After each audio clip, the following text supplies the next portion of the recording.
Very good morning and welcome to Business Express.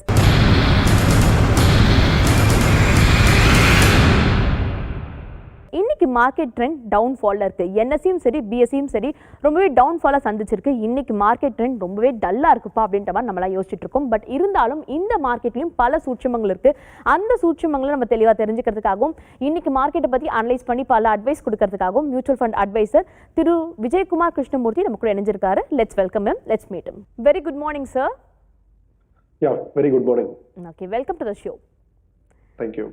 Sir, இன்னைக்கு மார்க்கெட்டை பொறுத்த வரைக்கும் ரொம்பவே டல்லாக இருக்குது அப்படின்னு தான் சொல்லணும். என்னதான் டல்லாக இருந்தாலும் ஒரு நெகட்டிவ் ஆஸ்பெக்டில் தான் மார்க்கெட் இன்னைக்கு எண்ட் ஆயிருக்கு.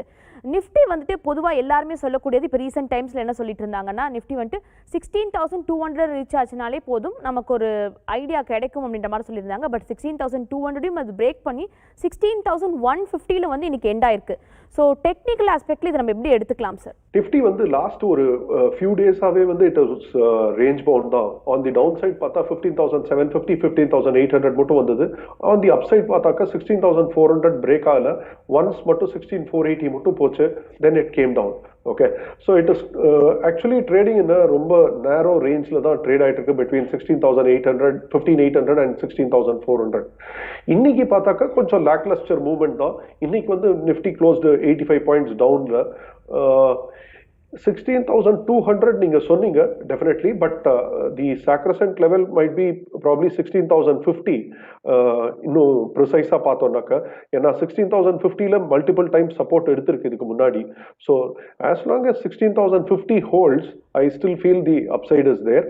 அண்ட் அப்சைட் வந்து திருப்பி 16,480 பிரேக் பண்ணிதுனாதான். ஸோ ஒன்ஸ் அகெயின் இந்த the range is becoming narrower. 16,050 to 16,450 இருக்கும். இது ரெண்டு சைட்ல எது பிரேக் ஆச்சுனாலும் further upside or downside இருக்கலாம். On the downside once again 15,800 ஒரு மேஜர் சப்போர்ட் இருக்கு. ஸோ அதுக்கு ஃபர்தரா போச்சுன்னா தான் நம்ம டவுன் சைடை பத்தி வரி பண்ணணும். ஆல்ரெடி மார்க்கெட்ஸ் வந்து it is corrected by almost 15% from the all time high in the last few மந்த்ஸ்ல.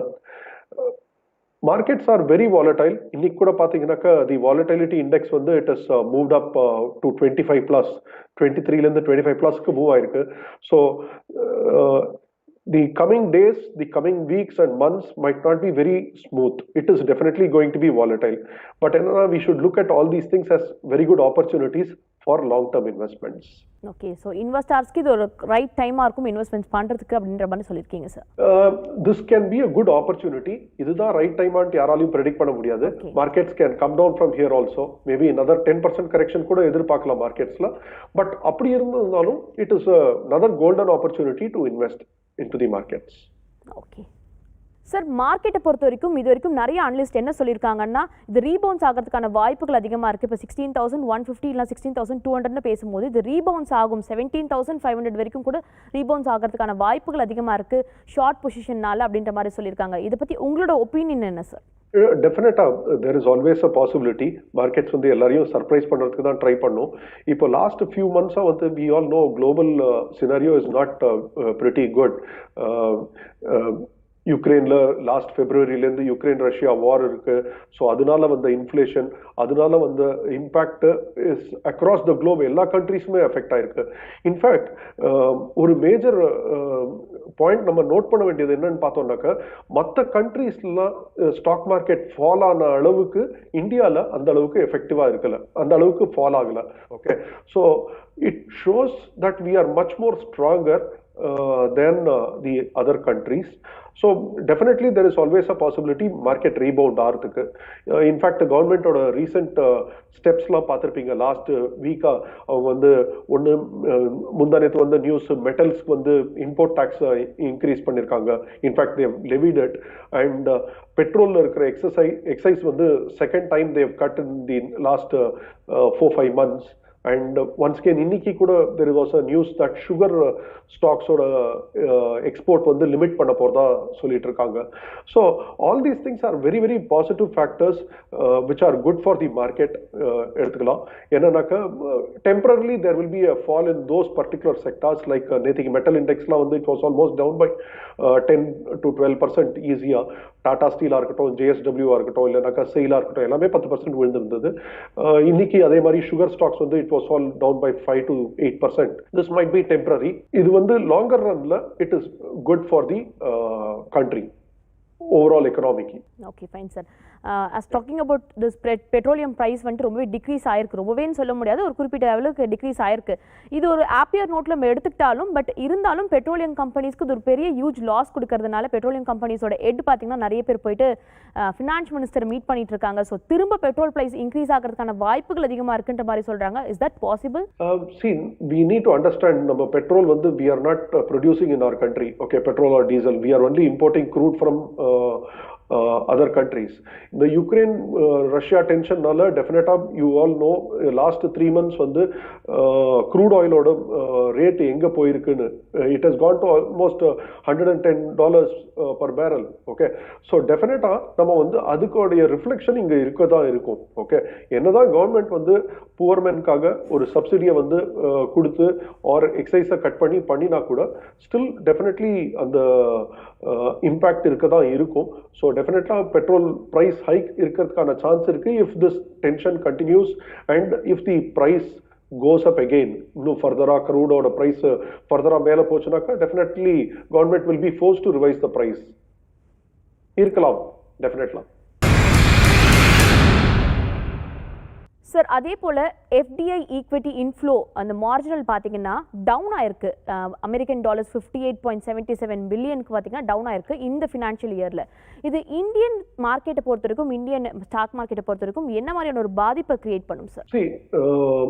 FII's investment also has been they've been withdrawing continuously from the Indian markets.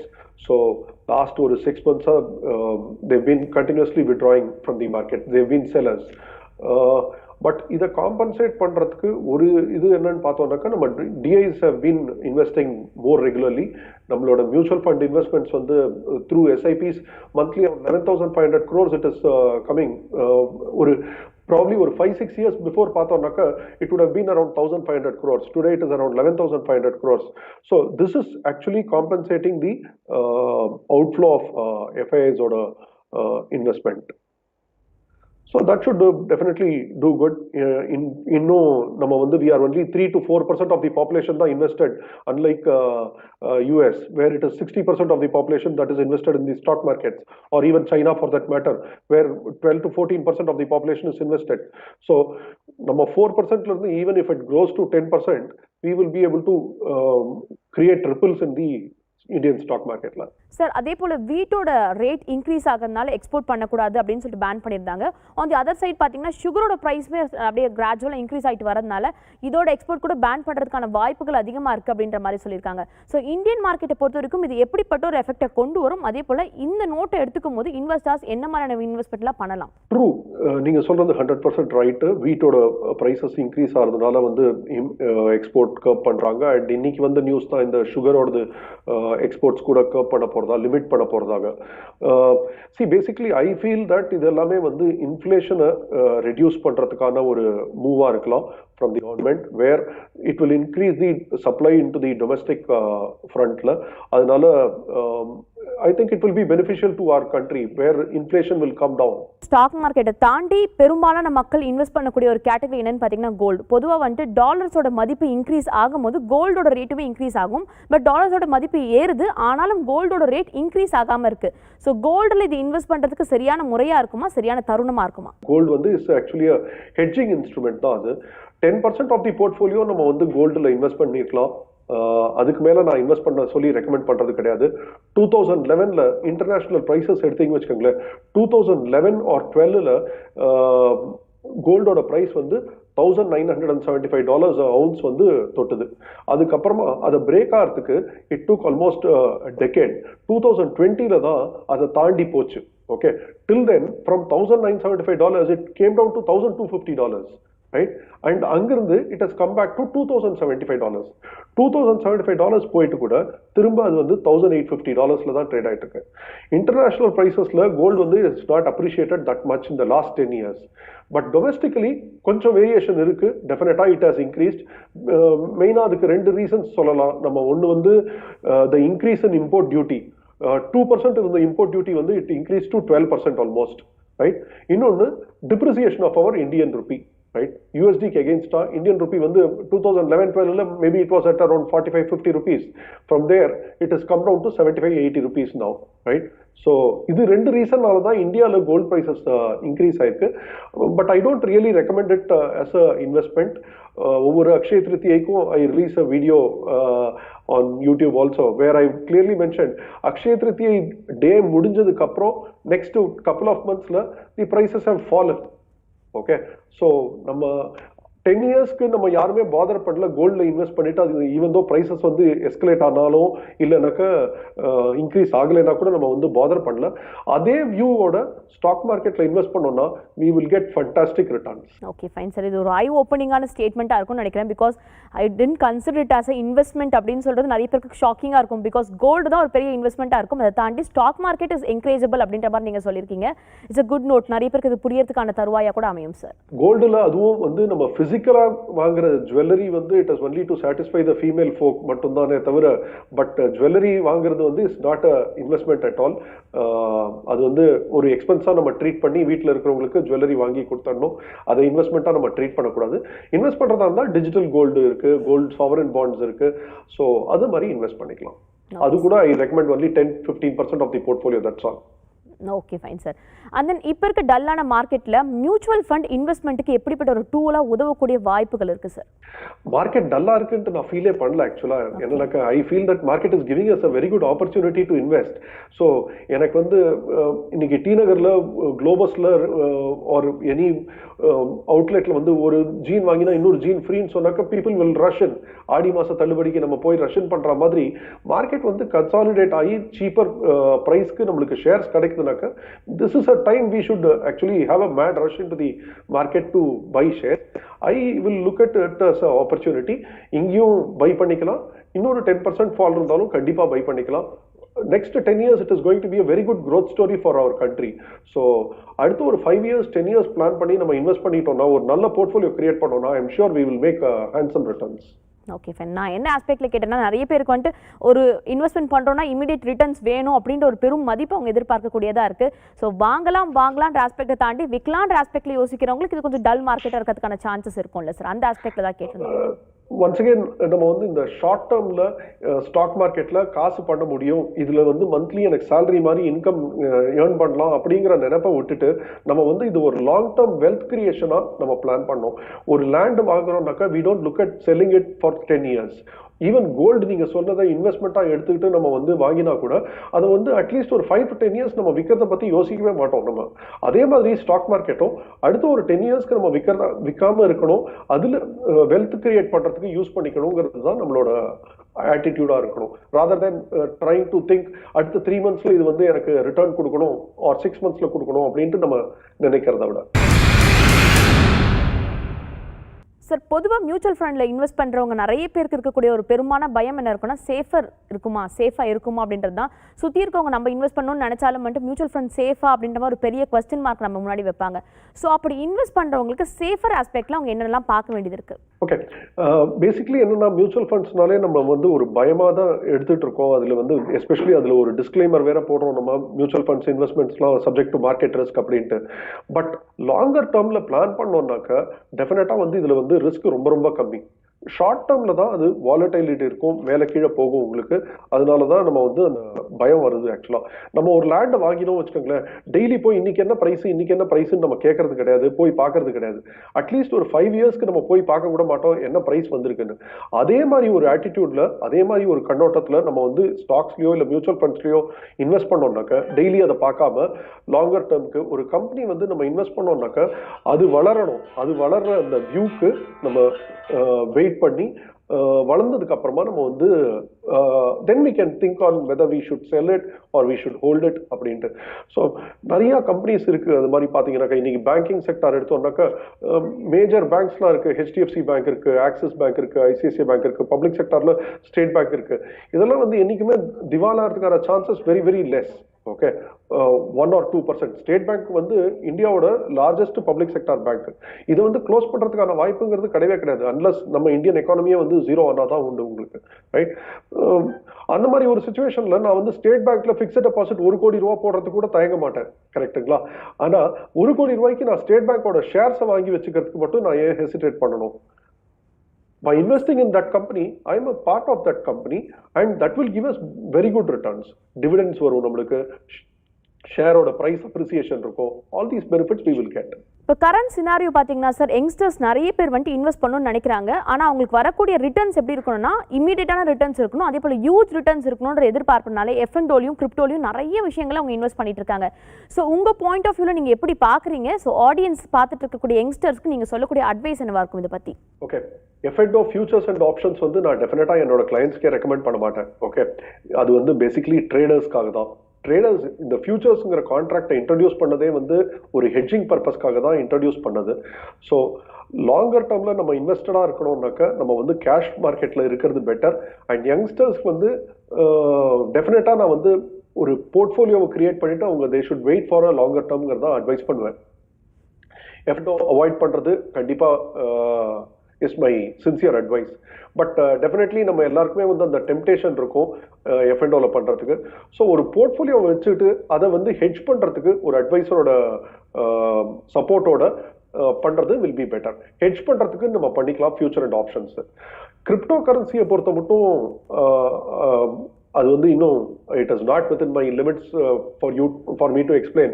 ஏன்னாக்கா government is trying to come out with some new rules for cryptos இந்தியாவில் trade பண்ணுறதுக்கு. இன்னும் இந்தியாவில் வந்து அதுக்கு ஃபார்மலாக allow பண்ணலை, permit பண்ணலை ஒஃபிஷியலாக. And அதுக்கு அண்டர்லைங் அசெட்னு ஒன்றும் கிடையாது. இப்போ கோல்டுன்னு பார்த்தோம்னாக்கா நம்மளுக்கு வந்து underlying asset is gold. Okay, equity invest பண்ணுறச்ச நம்ம வந்து அந்த கம்பெனியோட ஷேர்ஸ் இருக்கு அண்டர்லைங் அசெட்டா. பட் கிரிப்டோ வந்து it is a vacuum actually. There is nothing அண்டர்லைங்னு கிடையாது. ஸோ எதை நம்ம பெஞ்ச் மார்க்காக வச்சு அதை வந்து இவாலுவேட் பண்ணுறதுங்கிறது தெரியல. So I don't really recommend unless RBI comes out with something on cryptos. நம்ம வந்து வெயிட் பண்ணுறது better. It is always better to இந்த மாதிரி டவுட்ஃபுல்லாக இருக்கிற ஸ்கீம்ஸ்லாம் நம்ம வந்து to stay away from it is always better. Okay, fine sir. And then last question, very important question. Already சொன்ன மாதிரி ஆடியன்ஸ் நிறைய பேர் பார்த்துட்டு இருக்கிறதுல யங்ஸ்டர்ஸ் பார்த்தீங்கன்னா ஹியூஜ் லம்சம் ரிட்டர்ன்ஸ் வேணும்ன்றது எதிர்பார்க்குறாங்க. அதை தாண்டி இன் ஜென்ரல் இப்போ இருக்க காலகட்டத்தில் யங்ஸ்டர்ஸ் வந்துட்டு எந்த அளவுக்கு இந்த மார்க்கெட்டில் இன்வெஸ்ட் பண்ணுறதுல ரொம்பவே இன்ட்ரெஸ்டடாக இருக்காங்க? நீங்கள் ஒரு கிராஃப் பார்த்துருப்பீங்களா? அது யங்ஸ்டர்ஸோட கிராஃப் எந்த ரேஞ்சில் இருக்குது சார்? அப்சல்யூட்லி. யங்ஸ்டர்ஸ் ஒன்று வந்து இந்தியாவோட பாப்புலேஷனே வந்து it has become a youth oriented population. ரெண்டாவது யங்ஸ்டர்ஸ் இப்போ வந்து எல்லாரும் நல்லா படிச்சிடுறாங்க, டெக்னாலஜி நல்லா யூஸ் பண்ணுறாங்க. கூடவே நம்மளுக்கு வந்து ஸ்மார்ட் போன்ஸ் இருக்கு, லேப்டாப் இருக்கு, கனெக்டிவிட்டி அக்ராஸ் த குளோப் இருக்கு. ஸோ இந்த டெக்னாலஜினால it becomes very very easy. They have access to lot of information. இந்த இன்ஃபர்மேஷனை பேஸ் பண்ணி அவங்க ட்ரேட் பண்றாங்க. ஸ்டாக் மார்க்கெட்டுங்கிறது கொஞ்சம் எக்ஸ்பீரியன்ஸ் வேணும், கொஞ்சம் நாலேஜ் வேணும். ஜஸ்ட் லைக் தட் கொண்டு வந்து நம்ம காசை போட்டுட்டு ட்ரைங் டு மேக் குவிக் மணிங்கிறது it is not possible. So I advise youngsters வந்து ஒரு நல்ல ஃபினான்ஷியல் அட்வைசர் கிட்ட அட்வைஸ் எடுத்துக்கிட்டு பண்றது தான் will be a ideal one, rather then jumping in to swimming pool.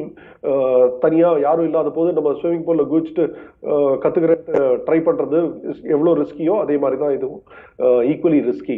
So better வந்து we take somebody's guidance and accordingly do. டெஃபினட்டா நாக்க யங்ஸ்டர்ஸ் வந்து should be invested in the markets.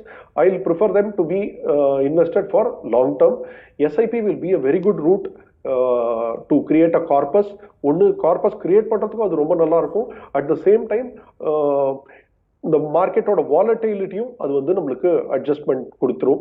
So SIP will be the best route. In fact நான் சொல்லுவேன் youngsters எல்லாருக்குமே வந்து they are all involve in their profession. They might be in IT industry or they might be in civil or something else.